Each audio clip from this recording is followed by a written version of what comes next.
اعوذ باللہ من الشیطان الرجیم، بسم اللہ الرحمن الرحیم۔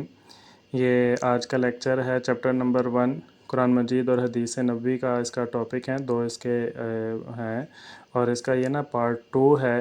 پارٹ 2 میں اس کے وہ اضافی سوالات جو ہیں ان دیے گئے ہیں جو کہ ایکسرسائز میں موجود نہیں ہیں۔ تو ایکسرسائز کے علاوہ جو سوال یا MCQs جو بورڈ کے پیپر میں آ سکتے ہیں ان کا یہاں پر تذکرہ کیا جائے گا۔ جی تو شروع کرتے ہیں۔ سب سے پہلا MCQs ہے، عہد رسالت میں وحی لکھنے کے فرائض سر انجام کون دیتے تھے؟ تو وہ تھے حضرت زید بن ثابت رضی اللہ تعالیٰ عنہ۔ جامع القرآن کس صحابی کا لقب ہے؟ یہ لقب ہے حضرت عثمان رضی اللہ تعالیٰ عنہ کا، کیونکہ انہوں نے قرآن پاک کو جمع کیا تھا۔ یعنی کہ حضرت عثمان علیہ السلام نے جو ہے تمام امت کو ایک قرآن اور ایک لہجے کے اوپر سب کو جمع کیا تھا۔ جی اگلا MCQs ہے کہ پہلی وحی جو ہے وہ کس صورت میں ہے؟ تو وہ سورۃ العلق ہے۔ اقرأ بسم ربک الذی سے یہ پہلی وحی شروع ہوتی ہے۔ اگلا MCQs ہے، جنگ یمامہ کس کے خلاف لڑی گئی؟ یہ مسیلمہ کذاب کے خلاف لڑی گئی، جس نے نبوت کا دعویٰ کیا تھا، اور حضرت ابوبکر صدیق رضی اللہ تعالیٰ عنہ نے اس کے خلاف جہاد کیا تھا، اور کافی حفاظ کرام جو ہیں وہ اس جنگ میں شہید ہو گئے تھے۔ جی نیکسٹ ہے، قرآن مجید کس فرشتے کے ذریعے نازل ہوا؟ وہ حضرت جبرائیل علیہ السلام کی ذمہ داری تھی۔ قرآن مجید کو جو ہے نا نازل کرنا، لے کر آتے تھے وحی وغیرہ، آپ صلی اللہ علیہ وسلم پر جو وحی اتاری جاتی تھی وہ حضرت جبرائیل علیہ السلام لے کر آتے تھے۔ جو اس کے بعد چلتے ہیں مختصر سوال کی طرف۔ پہلا سوال ہے، لفظ قرآن کا معنی اور مفہوم لکھیں۔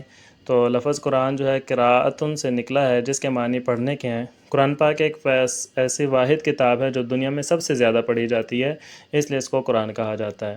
قرآن پاک جو ہے وہ کتنے عرصے میں نازل ہوا؟ تو اللہ تعالیٰ نے قرآن پاک تقریباً 23 سال کے عرصے میں آہستہ آہستہ مطلب تھوڑی تھوڑی وحی کر کے نازل فرمایا۔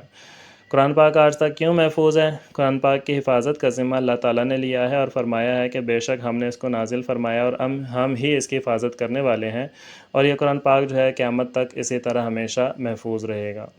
جی نیکسٹ سوال ہے، عہد رسالت میں قرآن پاک کن چیزوں پر لکھا جاتا تھا؟ تو عہد رسالت میں قرآن پاک پتھر کی سلوں پر، چمڑے پر، کھجور کی چھال اور اونٹ کے شانے کی ہڈیوں پر لکھا جاتا تھا۔ جی سوال نمبر 5 ہے، قرآن مجید میں کتنے رکوع اور آیات ہیں؟ تو قرآن مجید میں 558 رکوع اور 6236 آیات ہیں۔ سوال نمبر 6، قرآن مجید کا معجزہ کیا ہے؟ قرآن مجید کا معجزہ یہ ہے کہ اسے پڑھنے والا اکتاہٹ کا شکار نہیں ہوتا، بلکہ بار بار اسے پڑھنے سے نئی لذت اور سرور حاصل ہوتا ہے۔ اس کے بعد نیکسٹ سبق جو اسٹارٹ ہوتا ہے وہ ہے حدیث نبوی کے بارے میں۔ تو اس کا ہے پہلا MCQs، حدیث کے لفظی معنی کیا ہے؟ اس کے معنی ہے گفتگو اور بات۔ حدیث کی اقسام کتنی ہیں؟ حدیث کی ویسے بہت ساری قسمیں ہیں، لیکن یہاں پر جو کتاب میں مذکور ہیں وہ 3 قسمیں ہیں جن کا یہاں پر ذکر کیا گیا ہے۔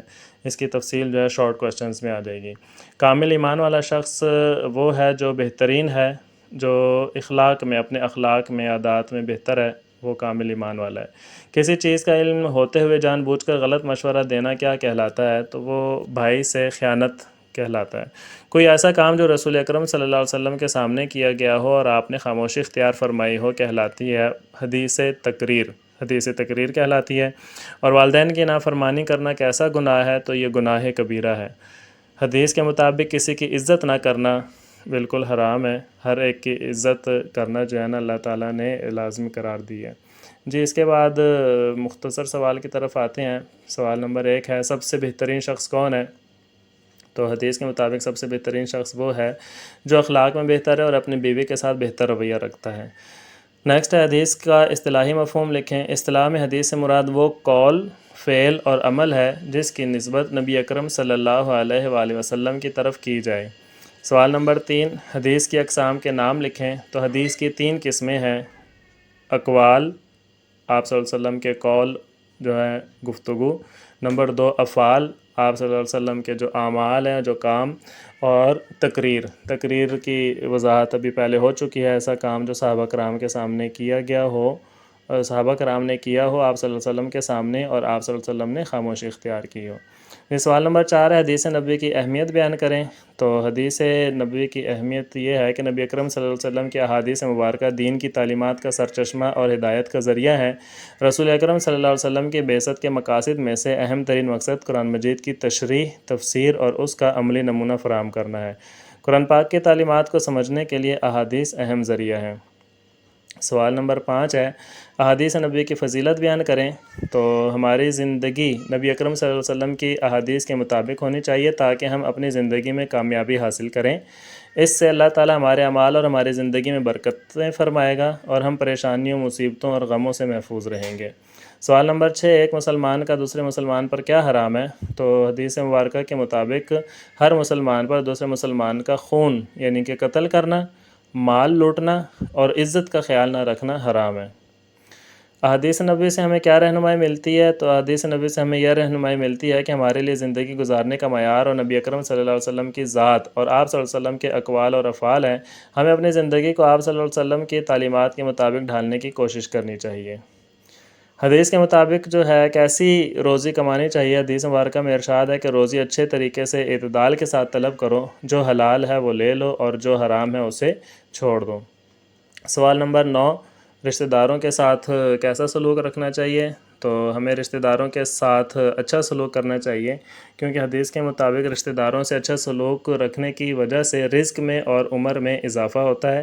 سوال نمبر 10 حدیث کے مطابق گناہ کبیرہ کون کون سے ہیں؟ تو حدیث مبارکہ میں گناہ کبیرہ کے بارے میں ارشاد ہے، رسول اکرم صلی اللہ علیہ وآلہ وسلم نے فرمایا، اللہ کے ساتھ شرک کرنا، والدین کی نافرمانی کرنا، قتل کرنا اور جھوٹ بولنا گناہ کبیرہ ہیں۔ سوال نمبر 11 غلاموں کے ساتھ کس طرح کا سلوک کرنا چاہیے؟ تو آپ صلی اللہ علیہ وسلم نے فرمایا کہ جیسے سب مسلمان بھائی بھائی ہیں اسی طرح غلام بھی ہمارے بھائی ہوتے ہیں۔ ہمیں چاہیے کہ جیسا کھانا ہم خود کھائیں ویسا غلاموں کو بھی کھلائیں، جیسا لباس ہم خود پہنیں انہیں بھی ویسا ہی لباس پہنائیں، اور ان سے کوئی ایسا کام نہ لیا جائے جو ان کی طاقت سے زیادہ ہو، اور اگر ایسا کوئی بھاری کام لینا مقصود ہو تو ان کا ہاتھ بٹانا چاہیے اور ان کا خیال رکھنا چاہیے۔ جی یہ سوال نمبر 12 اور یہ لاسٹ کوسچن ہے اس چیپٹر کا، علم کے بغیر فتویٰ دینا کیسا ہے؟ تو آپ صلی اللہ علیہ وسلم نے فرمایا کہ اگر کوئی شخص بغیر علم کے فتویٰ دے گا تو عمل کرنے والے کا گناہ بھی فتویٰ دینے والے پر ہوگا، لہٰذا ہمیں بغیر علم کے کوئی بھی فتویٰ نہیں دینا چاہیے۔ جی اس طرح یہ ہمارا جو آج کا چیپٹر ہے، جو لیکچر ہے وہ ختم ہوا۔